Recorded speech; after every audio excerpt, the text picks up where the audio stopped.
तो दोस्तों आज मैं एक्सप्लेन करने वाला हूँ हाल ही में रिलीज हुई एक जिन बेस्ड हॉरर मूवी को जिसका नाम है अ सीक। इस मूवी को अगर आप देखना चाहते हैं तो आप इसे फ्री में ही जियो सिनेमा के ऊपर जाकर देख सकते हैं। उसका लिंक मैं आपको नीचे डिस्क्रिप्शन में और पिन्ड कमेंट में दे दूंगा। मूवी काफी इंटरेस्टिंग है, काफी इंटरेस्टिंग कॉन्सेप्ट है, तो आपको देखने में काफी मजा आने वाला है। तो चलिए अब बिना किसी देरी के चलते हैं सीधा वीडियो की तरफ।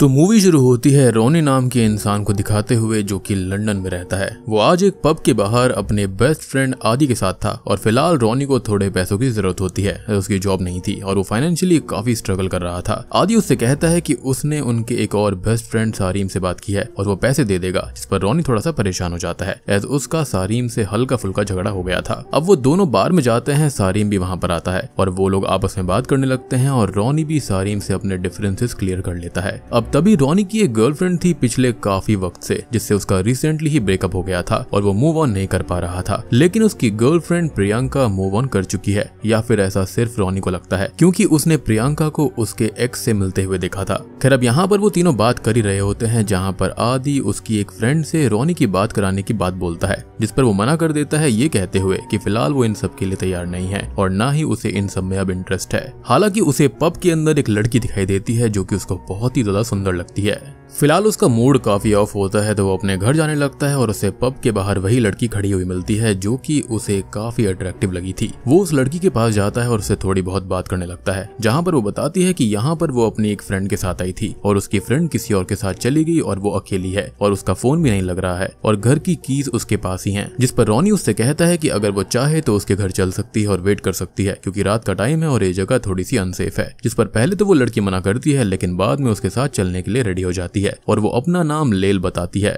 और सबसे वियर्ड बात ये होती है कि यहाँ पर उन दोनों को एक साथ जाते हुए प्रियंका देख लेती है, यानी कि कहीं ना कहीं वो यहाँ पर उसे स्टॉक कर रही थी, जिससे एक बात तो साबित हो जाती है कि वो उसके प्यार को अभी भी नहीं भूली है। अब वो दोनों ही रॉनी के घर आ जाते हैं और लेल रॉनी से गर्म पानी पीने के लिए मांगती है, जो कि काफी वियर्ड था, यानी कि कोई कोल्ड ड्रिंक नहीं, नॉर्मल पानी नहीं, वाइन नहीं, कुछ नहीं, गर्म पानी। खैर अब वो लोग थोड़ी बात करने लगते हैं और रॉनी लेल से पूछता है कि वो कहाँ से है, जिसका वो जवाब नहीं देती। और अब रॉनी पूछता है कि वो यहाँ पर पढ़ने आई है या फिर वर्क करने के लिए, जिस पर वो ये कहती है कि वो अपना बॉयफ्रेंड नहीं बदल सकी तो उसने जगह ही बदल दी, मीन्स वो भी लव फेलियर से गुजर रही थी। अब रॉनी भी उसे अपने ब्रेकअप के बारे में बताता है और तभी हम उसका एक फ्लैशबैक देखते हैं, जहाँ पर वो और प्रियंका 2 साल से रिलेशनशिप में थे और शादी तक करने वाले थे। लेकिन रॉनी को उस पर अक्सर शक होता था कि वो अपने एक्स से आज भी टच में है और उनका ब्रेकअप हो गया। साथ ही साथ प्रियंका भी इस रिश्ते से काफी थक गई थी क्योंकि रॉनी फाइनेंशियली ब्रोक था और वो उसे कई महीनों से सपोर्ट कर रही थी। जाते जाते उनका बहुत ज्यादा झगड़ा होता है, जिसके बाद प्रियंका घर छोड़कर चली जाती है और रॉनी को धमकी भी देकर जाती है कि वो कभी खुश नहीं रह पाएगा। अब रॉनी अपने ख्यालों में खो जाता है और पुरानी चीजें याद करने लगता है और उसे डेजा वू जैसा फील होने लगता है और वो किसी ट्रांस जैसी स्टेट में चला जाता है जिसे लेल होश में लाती है और अब वो अपने घर चली जाती है, जिससे रॉनी को थोड़ा बुरा लगता है और वो उसे रोकता है, लेकिन वो नहीं रुकती, हालांकि उसका पर्स यहीं पर रह गया था। अब रॉनी अपने काम करने लगता है और हम प्रियंका को देखते हैं जो कि रॉनी को किसी और के साथ देखकर और अपने रिश्ते के खत्म होने से बहुत दुखी थी और शायद वो अपने एक्स से सिर्फ एज अ फ्रेंड ही मिली थी और रॉनी का शक बिल्कुल गलत था। अब हम रॉनी को देखते हैं जो कि अपने घर पर था और अब उसके साथ कुछ अजीब अजीब चीजें होने लगती हैं, जैसे कि घर में हलचल महसूस होती है, अजीब सी आवाजें और विस्परिंग सुनाई देती है, जिससे वो बहुत परेशान हो जाता है। अब अगली सुबह जब वो जागता है तो उसके शरीर के ऊपर खरोंचने के निशान आ गए थे, जो कि बहुत ही वियर्ड था। खैर इन सब के बाद में उसे अपने फ्रेंड सारीम का कॉल आता है जो कि फिल्म इंडस्ट्री से था। वो बताता है कि फिलहाल वो इंडिया जा रहा है और अगर उसको पैसे चाहिए तो वो एयरपोर्ट पर आकर उससे कैश कलेक्ट कर ले। अब हम सारीम को देख पाते हैं जिसको उसके बचपन की कुछ यादें थोड़ा डराती हैं और वो क्या है ये हम थोड़ी देर में जानेंगे। अब रॉनी अपने घर से एयरपोर्ट के लिए निकलता है, लेकिन जैसे ही वो कार में बैठता है तो तुरंत उसको ब्लैकआउट हो जाता है और उसको होश सीधा रात में आता है और उसको समझ में नहीं आता कि उसके साथ में ये सब क्या और कैसे हुआ। अब आदि उसे कॉल करता है जो कि उससे कहता है कि सारीम वेट करते करते इंडिया चला गया और वो ठीक तो है, जिस पर वो कहता है कि फिलहाल वो ठीक है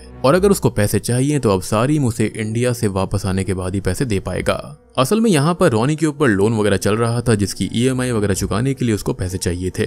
खैर वो अपने घर के अंदर जाने लगता है तो उसे बाहर खड़ी हुई लेल दिखाई देती है जो कि अपना पर्स वापस लेने आई थी और वो उसे घर के अंदर बुलाता है और उन दोनों पर प्रियंका नजर रख रही थी। अब अंदर वो दोनों बात करने लगते हैं और रॉनी अपने रिसेंट एक्सपीरियंसेस लेल को बताता है, जिस पर वो कहती है कि क्या वो ये सोच रहा है कि प्रियंका ने उस पर काला जादू किया है, जिस पर वो कहता है कि वो इन सब चीजों में नहीं मानता। अब वो दोनों थोड़ी और बात करते हैं और रॉनी लेल की तरफ काफी अट्रैक्ट हो गया था और वो उसको किस करने लगता है, जिसके बाद दोनों ही थोड़े से ऑकवर्ड हो जाते हैं और लेल अपने घर चली जाती है। अब वो दोनों मिलते रहते हैं और एक दूसरे को काफी पसंद करने लगते हैं, जिन्हें एक दूसरे से बहुत प्यार हो जाता है। अब वो दोनों तो खुश थे एक दूसरे के साथ में, एज उनमें कॉमन लव फेलियर था, लेकिन रॉनी के लिए चीजें बुरी होनी अभी बाकी थी, क्योंकि अब वो और भी ज्यादा हॉन्टेड चीजें अपने आस पास महसूस करने लगता है। घर का सामान अपने आप मूव करने लगता है। जिस क्लोजेट के अंदर प्रियंका का सामान रखा हुआ था, उसका डोर अपने आप ओपन क्लोज होने लगता है। खैर अब वो प्रियंका के सामान को घर से निकालने की कोशिश करता है और उसके सामान के साथ उसे एक ब्लैक मैजिक की किताब मिलती है, जिससे वो श्योर हो जाता है कि इसके अंदर प्रियंका का ही हाथ है। और अब वो प्रियंका को कॉल करके कन्फ्रंट करता है, लेकिन यहाँ वो ईविल तरीके से बात करने लगती है और फोन भी कट नहीं होता, जिससे डर कर वो बाहर भागता है। अब उसे फिर से वही आवाजें और विस्परिंग सुनाई देने लगती है। साथ ही साथ अब वो घर के अंदर किसी साये को भी देखता है, जो कि अपने आप ही गायब होने लगता है, जिससे वो बहुत डर जाता है। अगले सीन में वो आदि के साथ था और उसे प्रियंका के किए हुए ब्लैक मैजिक के बारे में वो बताता है। साथ ही साथ वो अपने न्यू गर्लफ्रेंड लेल के बारे में भी उसको बता देता है। अब यहाँ पर उसे फिर से आवाजें सुनाई देती हैं और आदि का भी हाथ ट्रैश कैन से हर्ट हो जाता है। वो अपने घर चला जाता है और घर जाकर ब्लैक मैजिक के बारे में और रिसर्च करने लगता है। वहीं आदि सारिम से मिलने जाता है, जो कि इंडिया से वापस आ गया था, और आदि कहता है कि उसे तो ब्लैक मैजिक जैसी चीजों पर यकीन नहीं होता, एज भूत प्रेत या फिर ये सब कभी देखा नहीं है। जिस पर सारिम उसे कहता है कि क्या वो इस बात पर यकीन करेगा कि एक फुटबॉल का मैच चल रहा है, एक स्टेडियम है जो कि खचाखच लोगों से भरा हुआ है,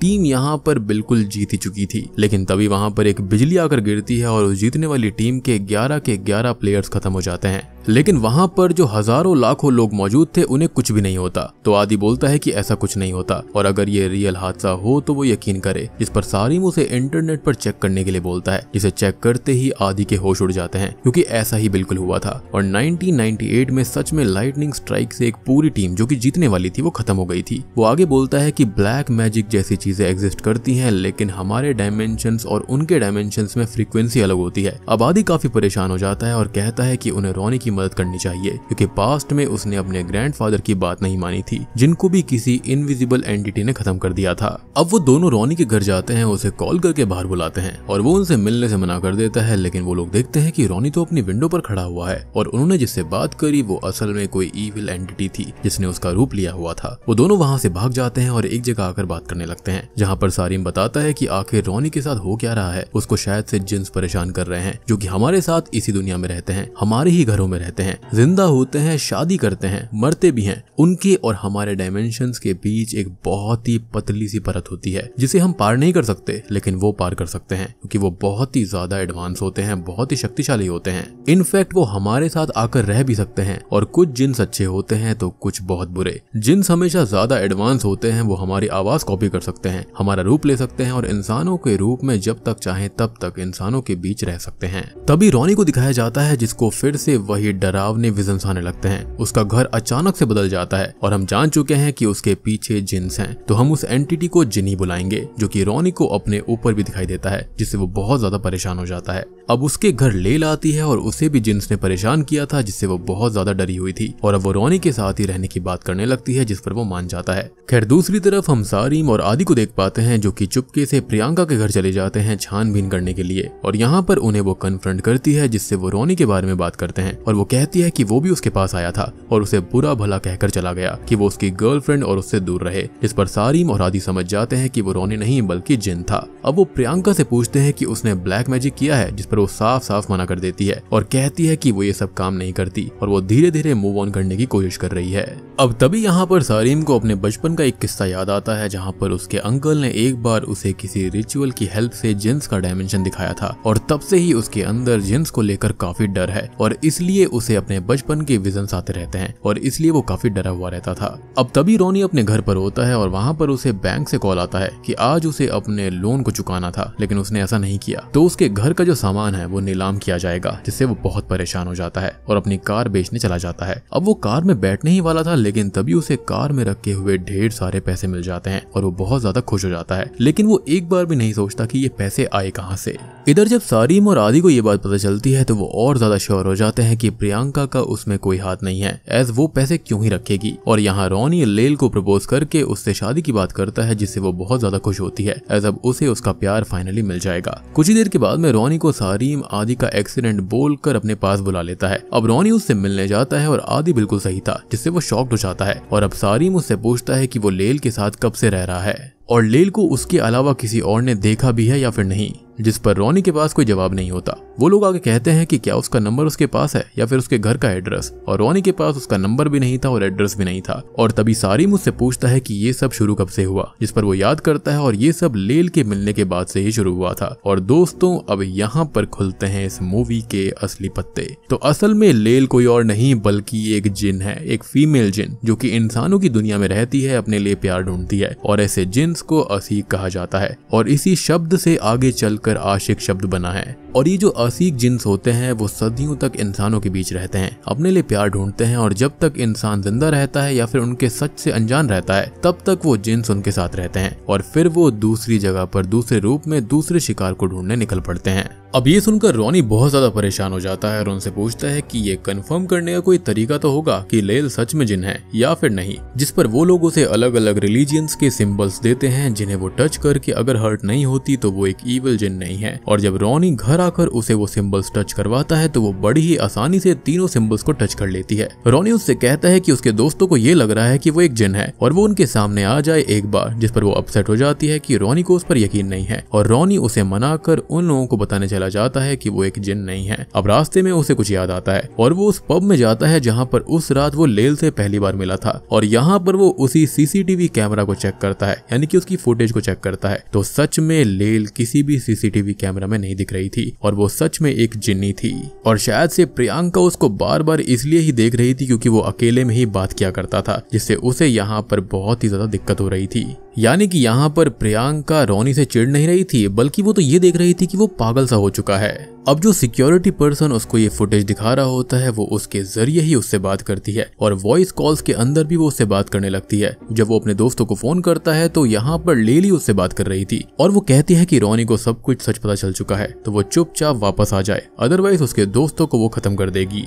रोनी जब अपने घर पर आता है तो लेल उसे प्रियंका के रूप में दिखती है और अलग अलग रूप बदल कर दिखाती है, जिससे हमको क्लियर हो जाता है कि वही रूप बदल कर प्रियंका से मिली थी और उसने ही रोनी की आवाज में बात भी करी। अब रोनी रोने लगता है और कहता है कि वो उसके साथ रहने के लिए तैयार है, बस वो कुछ गलत ना करे, जिस पर वो मान जाती है। लेकिन ये रोनी की एक ट्रिक थी और तभी वहां पर सारीम और आदि आ जाते हैं जो कि उसको बांध देते हैं। वो उन लोगों को डराने की कोशिश करती है, धमकी देती है, और वो लोग उसके सामने अलग अलग रिलीजन की प्रेयर्स भी पढ़ते हैं जिनका उसके ऊपर कोई असर नहीं होता। उल्टा वो उन प्रेयर्स को दोबारा सुना देती है। अब वो तीनों उसे बांधकर नीचे आकर बात करने लगते हैं, जहाँ पर सारीम कहता है कि भगवान की प्रेयर्स तो भूत प्रेत ईविल पर लागू होती है, ना कि जिन्स के ऊपर, क्योंकि वो तो जिंदा है, इसलिए लेल पर इनका कोई असर नहीं होगा। अब तभी रोनी को याद आता है कि जिन्स तो आग के बने होते हैं, तो उन्हें लेल को ठंडे पानी में डुबा देना चाहिए जिससे कि वो खत्म हो जाएगी, और वो लोग ऐसा ही करने लगते हैं। अब लेल यहाँ पर रोनी से माफी मांगने लगती है, उसे मनाने लगती है कि वो उसे पानी में न डाले, और रोनी भी थोड़ा सा इमोशनल हो जाता है एज वो दोनों एक दूसरे से प्यार करते थे और लेल तो उससे बहुत ही ज्यादा सच्चा वाला प्यार करती थी। अब वो लोग उसे पानी में डुबा देते हैं और वो धीरे धीरे तड़पने लगती है। लेकिन तभी वहां पर एक पुलिस ऑफिसर आ जाता है जिसको नेबर्स ने बुलाया था क्योंकि उनको किसी लड़की के चिल्लाने की आवाज सुनाई दी थी, और वो घर में सब जगह चेक करके उन तीनों को वार्निंग देकर वहां से चला जाता है। और अब वो भी शॉक्ड हो जाते हैं क्योंकि लेल की बॉडी अपनी जगह से गायब थी। इसी बीच अब सारीम को उसके अंकल का कॉल आता है जिनसे उसने मदद मांगी थी, और वो ये कहते हैं कि अगर जिन्स को उनके ह्यूमन फॉर्म में रखा जाएगा तो वो लेस पावरफुल रहेंगे और उसे जिन को ठंडे पानी से दूर रखना होगा क्योंकि उससे उसका ह्यूमन फॉर्म नष्ट हो जाएगा और वो अपने असली रूप में आ जाएंगे। अब ये सुनकर उन तीनों की जान हलक में आ जाती है क्योंकि उन्होंने वही गलती करी थी, और तभी लेल अपने ट्रू जिन फॉर्म में आ जाती है। वो उन तीनों को हॉन्ट करती है जिससे वो बहुत डरते हैं और वो मेमोरीज दिखाती है और रोनी को क्लेम करने लगती है जिसे वो अपने डायमेंशन में ले जाएगी। अब वो आदि और सारीम पर भी अटैक करती है और रोनी अपने दोस्तों को मरते नहीं देख सकता था तो वो खुद को ही स्टैब कर लेता है, और ये देखकर लेल दुखी होती है और उन तीनों को छोड़कर वहां से चली जाती है। इनफैक्ट वो उनको अपने डायमेंशन में ले गई थी जिनको वापस छोड़ देती है। अब मूवी के एंडिंग सीन में हम सारीम का एक वॉइस ओवर सुनते हैं जो कि बोलता है कि उस दिन रोनी की जान तो बच गई थी क्योंकि वो उसको हॉस्पिटल ले गए, लेकिन अब वो कोमा में है और वो पहले जैसा नहीं रहा, यानी कि वो अभी भी ट्रॉमा के अंदर है। प्रियंका ने शादी कर ली और वो इंडिया में सेटल हो गई और सारीम और आदि अपने अपने काम में लग गए, जहाँ पर सारीम ने ये मूवी बनाई है जिसे बनाने में आदि ने उसकी मदद करी और शायद ये एक ट्रू स्टोरी पर बेस्ड है। वो आगे लेल के बारे में बताता है कि उसका प्यार फिर से अधूरा रह गया और अब वो अपने लिए नया प्यार ढूंढने के लिए दुनिया के किसी और हिस्से में चली गई होगी। और तभी हम लेल को रोनी की याद में यहाँ वहाँ पर घूमता हुआ रोता हुआ देख पाते हैं। मीन्स उसका प्यार बिल्कुल सच्चा था। खैर तभी हम एक चीज नोटिस कर पाते हैं कि दुनिया के किसी और हिस्से में एक लड़की को एक लड़का काफी देर से देख रहा होता है और वो उसको पसंद करने लगता है, जो कि उस लड़की के पास आकर उससे बात करने लगता है, उसका नाम पूछता है और तभी वो लड़की अपना नाम लैल बताती है, यानी कि वो कोई और नहीं बल्कि रोनी वाली ही जिन थी। और बूम, इसी के साथ में ये मूवी यहीं पर खत्म हो जाती है। तो दोस्तों ये थी असीक फिल्म की कहानी। उम्मीद करता हूँ कि आपको ये पसंद आई होगी। अब देखो यहाँ पर एंडिंग सीन के बारे में बात करें ना, तो मामा मूवी एक आई थी, आपको याद होगा। तो यहाँ पर जो लैल का रूप है ना, वो बिल्कुल उसी टाइप का दिखाई देता है। मतलब कि आप जाकर साइड बाय साइड कंपैरिजन करोगे ना, तो आपको बिल्कुल सिमिलर दिखाई देगा। तो मुझे लगता है कि इसका जो रूप है ना, वो वहीं से इंस्पायर्ड है। बाकी ओवरऑल मूवी के बारे में बात करें तो मूवी तो मेरे हिसाब से ठीक ठाक ही थी। और अगर आप इस मूवी को फ्री में देखना चाहते हैं तो जाकर जियो सिनेमा के ऊपर देख सकते हैं। उम्मीद करता हूं कि आपको वीडियो पसंद आई होगी, कहानी पसंद आई होगी। पसंद आई है तो वीडियो को लाइक कर देना, चैनल के ऊपर नए हैं तो सब्सक्राइब कर लीजिए। तो मैं आप सबको मिलता हूं अगली वीडियो के साथ में, तब तक के लिए